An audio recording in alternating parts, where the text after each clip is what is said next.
Imagine, if you will, making a massive catastrophic mistake at your job. Oh, wow. Okay. I'm talking about a real disaster here. Yeah. You lost the client, you deleted the database, whatever your industry's ultimate nightmare is. Right. But instead of just admitting the failure to your boss, you panic. You spin it.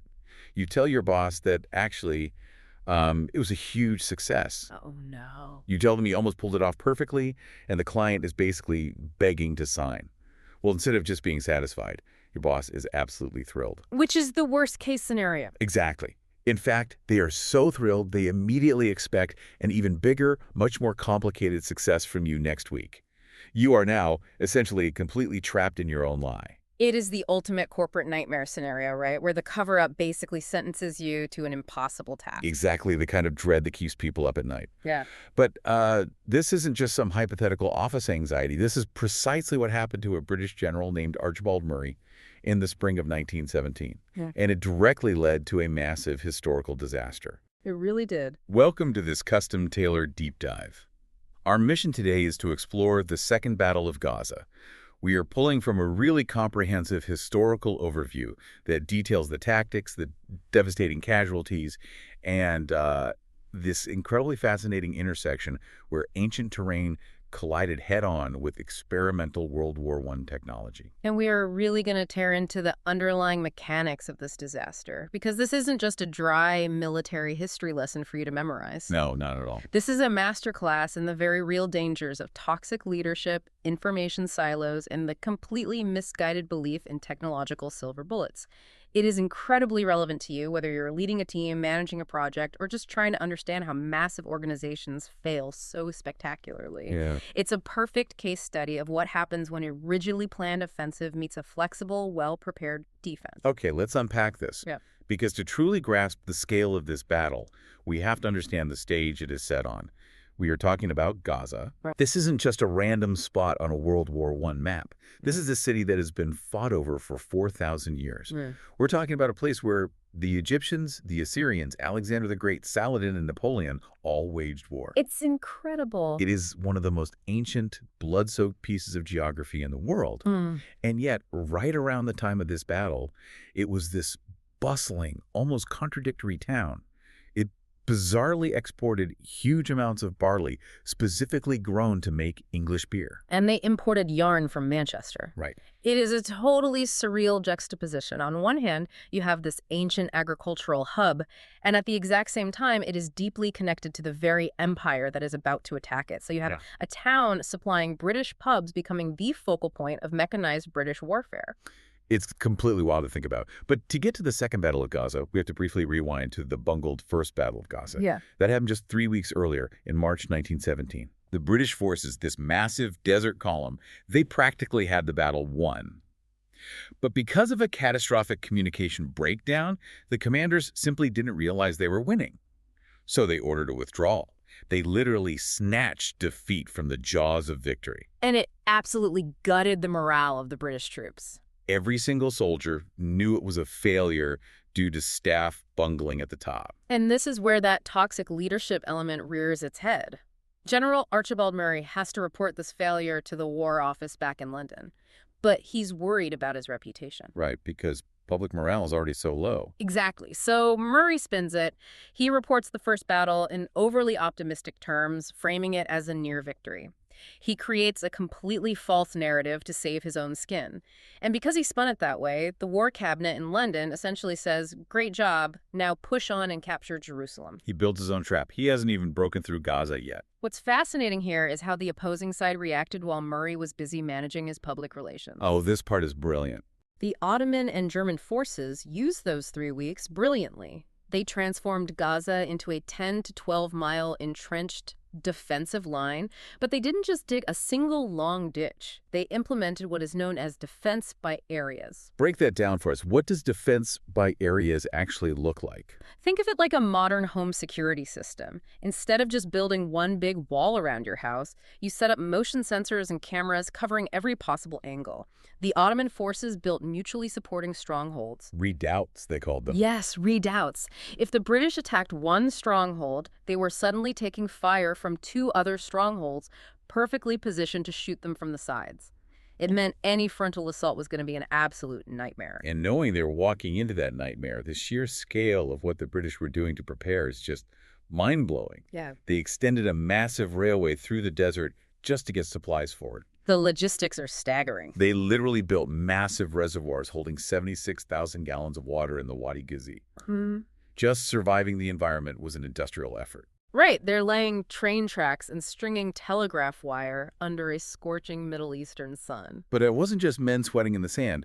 There is this incredible account from an officer named Joseph W. McPherson. He was mapping trenches on his belly, getting sniped at, and he describes rolling over and watching British and German planes engaged in a vicious dogfight in this serene blue sky. Wow. He's watching this silent aerial ballet while simultaneously dodging hot shrapnel from friendly anti-aircraft fire falling on his own camp. That visceral reality of the front line is so important. You have Dr. Duguid at the El Arish Hospital recording how terrifyingly bright the moonlight was. Because bright moonlight meant air raids. Exactly. The troops were frantically digging funk holes by the bright moonlight. Funk holes are just hasty, shallow graves you dig to hide in. There was this incredibly tense atmosphere where absolutely nowhere was safe. Here's where it gets really interesting, though. General Murray knows he lied. So he brings in the experimental technology. For the first time in the Palestine campaign, the British deploy 4,000 rounds of poison gas shells. A total gamble. And more bizarrely, they bring in 8 Mark I heavy tanks. This is the only theater outside France where tanks were used. The British commanders were entirely convinced these tanks would frighten the Ottoman defenders out of their lives. They were banking on psychological shock. And these tanks sound completely absurd. Let's look at one named War Baby. It's this massive metal rhombus. And inside, you've got gunners who are literally sitting on bicycle seats while they fire. It sounds like a steampunk nightmare. Can you imagine the noise and heat? Suffocating. But the tanks actually worked okay in the sand, mechanically speaking, as long as the treads weren't greased. Oh, right. The grease turned the sand into grinding paste. Yes. But the real failure was tactical. There were too few of them, deployed too far apart. Instead of providing cover, these slow tanks just became massive targets for the well-concealed Ottoman artillery. They just became bullseyes.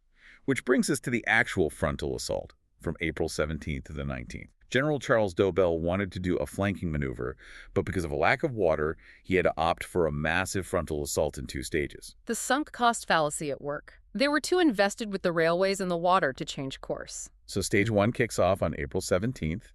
The 52nd and 54th Divisions push forward to capture the Sheikh Abbas and Mansour ridges.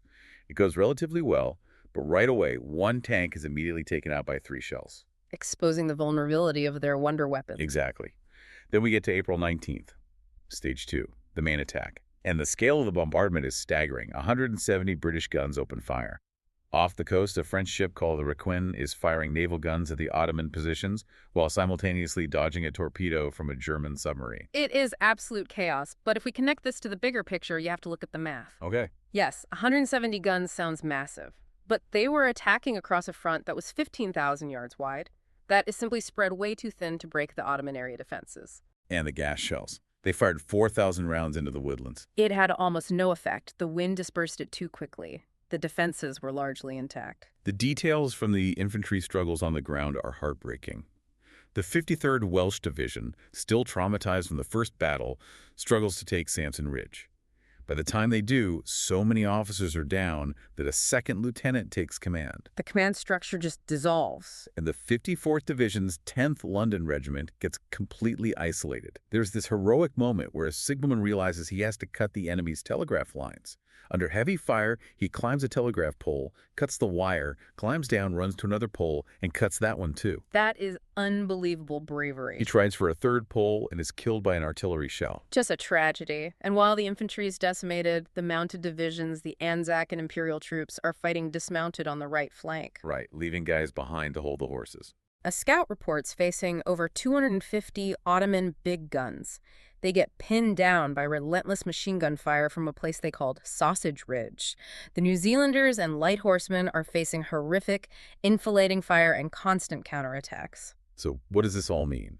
We get to the end of the day, darkness falls, and the offensive is officially called off. The toll is devastating. Over 6,400 official British casualties, with unofficial estimates ranging from 14,000 to 17,000. And 3 of those tanks were captured by the Ottomans. Exactly.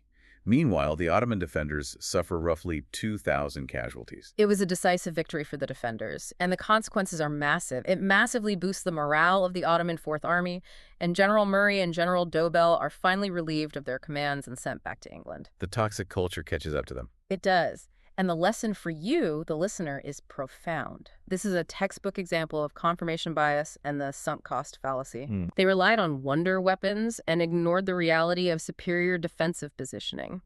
Murray's inability to communicate failure upward created a strategic trap that cost thousands of lives.